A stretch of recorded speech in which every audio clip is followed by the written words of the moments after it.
ઉપલેટા ખાતે ભારતના બંધારણના ઘડવૈયા એવા ડોક્ટર બાબા સાહેબ આંબેડકરની 135મી જન્મ જયંતિની ભવ્ય ઉજવણી કરવામાં આવી। વિશ્વરત્ન અને બંધારણના ઘડવૈયા કે જેમણે તમામ લોકોને અને તમામ જ્ઞાતિઓને સંપૂર્ણ હક અપાવ્યા એવા ડોક્ટર બાબા સાહેબ આંબેડકરની જન્મ જયંતિ હોય ત્યારે મહારેલીનું આયોજન કરવામાં આવ્યું હતું। ત્યારે આ મહારેલીનું પ્રસ્થાન ઉપલેટા બસ સ્ટેન્ડ પાસેથી કરવામાં આવ્યું હતું અને ઉપલેટાના રાજમાર્ગો જેવા કે આંબેડકર ચોક, વડલી ચોક, બાપુના બાવલા ચોક, ગાંધી ચોકના રાજમાર્ગો ઉપરથી આ રેલીનું પ્રસ્થાન કરવામાં આવ્યું હતું અને ડોક્ટર બાબા સાહેબ આંબેડકર ચોકમાં આ રેલી પૂર્ણ કરવામાં આવી હતી અને પોલીસ પ્રોટેક્શન અને પોલીસ પેટ્રોલિંગ સાથે આ રેલી કરવામાં આવી હતી।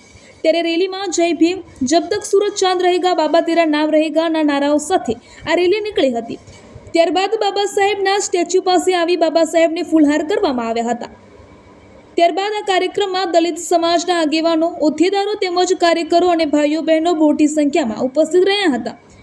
આજના આ કાર્યક્રમમાં ઠંડા પાણી અને શરબતની પણ વ્યવસ્થા કરવામાં આવી હતી અને આજના આ પવિત્ર પ્રસંગને યાદગાર બનાવ્યો હતો।